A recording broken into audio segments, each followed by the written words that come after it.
የኢትዮጵያ ብሮድካስቲንግ ኮርፖሬሽን የፖለቲካ ፓርቲዎችን ወደ ሀሳብ ሙግት ከመግባታቸው አስቀድሞ በዚህ መልኩ ውይይቶችን ያካሂዳል። ኢቢሲ በመድረኩ የሚቀርቡ ፓርቲዎች የፖሊሲ አማራጮቻቸውን እንዲያቀርቡ ከማድረግ ባለፈ ሕገ ደንብ አውጥቶ ክርክሩ በምን መልክ መካሄድ አለበት የሚለውን ለተሳታፊ ፓርቲዎች አስቀድሞ በውይይት በማሳወቅ እያካሄደ ይገኛል።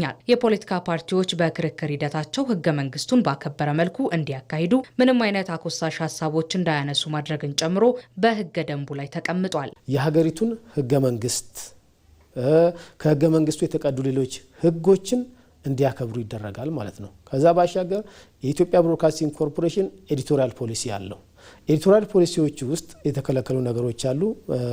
የኤዲቶሪያል ፖሊሲውን የሚጻረሩ ማንኛውንም ሀሳቦች በክርክሩ ውስጥ እንዳያንጸባርቁ እንወያያለን፣ እንነጋገራለን፣ ተስማምተን ወደ ክርክሩ የምንገባ። ኢቢሲ በተለያዩ ቋንቋዎች እያካሄደ በሚገኘው የፖለቲካ ፓርቲዎች የሀሳብ የክርክር መድረክ ላይ በመርህ ደረጃ የተቀመጡ የሚጣሱና የሚከለከሉ ሀሳቦች ሲነሱ ከይዘት ውጪ የሚደረጉ ይሆናሉ። እውቅና ያላቸው ብሔሮች፣ ብሔረሰቦች፣ ህዝቦች እና ማንነቶች ጭምር በክርክር ውስጥ በተለያየ መልኩ የሚጠቀሱ ከሆኑ የክርክሩ አካል እንዲሆኑ ወይም አይፈቀዱም። በዚህ መሰረት ይህንን የምንጠብቀው አንዱ ይሆናል። ሁለተኛው በተከራካሪ ወገኖች መካከል ራሱ በሁለት ወገኖች መካከል ማንነትን፣ ዘርን የመሳሰሉት ነገር ተነስቶ ልዩነት ሊያሳዩ የሚችሉ ነገሮችን ካሉ የክርክሩ አካል አይሆኑም።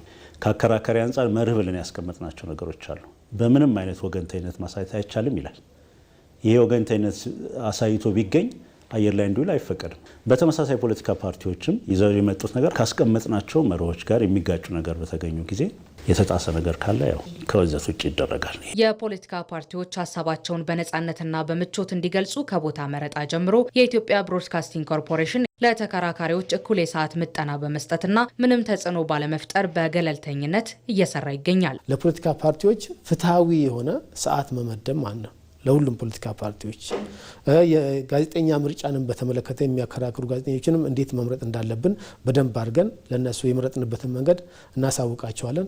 የሚተላለፍበትን መንገድ እናሳውቃቸዋለን። የትኛውን ፓርቲ በተለየ ሁኔታ ጥያቄዎች ያልተመለሱ ጥያቄዎች ካሉ እንዲነሱ የማድረግ ነገር ካልሆነ በስተቀር በተለየ ሁኔታ ለይቶ ጫና የማሳደር ነገር የለም። ሰፊ ሰዓት እንደመስጠታችን ምቾት ለተመልካቹ ጭምር እንዲኖረው ለማድረግ ለተከራካሪዎችም ለሚመለከተውም አካል ለሚመለከተውም ሰው ለኦዲየንሱ ማለት ነው ምቾት ኖሮት የሚያይበት እድል እየፈጠር ነው። እስካሁን በነበረው ሂደት ታዋቂ ፓርቲ በመሆናቸው አዲስ ፓርቲ በመሆናቸው ብዙ ደጋፊ ያላቸው ብዙ ደጋፊ የሌላቸው በሚል መስፈርት ሳይሆን ሀገር ለመምራት እንችላለን ብለው የተመዘገቡ ፓርቲዎችን በኩል ሰዓት ሰጥቶ እኩል መድረክ አመቻችቶ ነው ሀሳቦቹ እንዲከራከሩ ሀሳቦቹ እንዲፋጩ እያደረገ ያለው።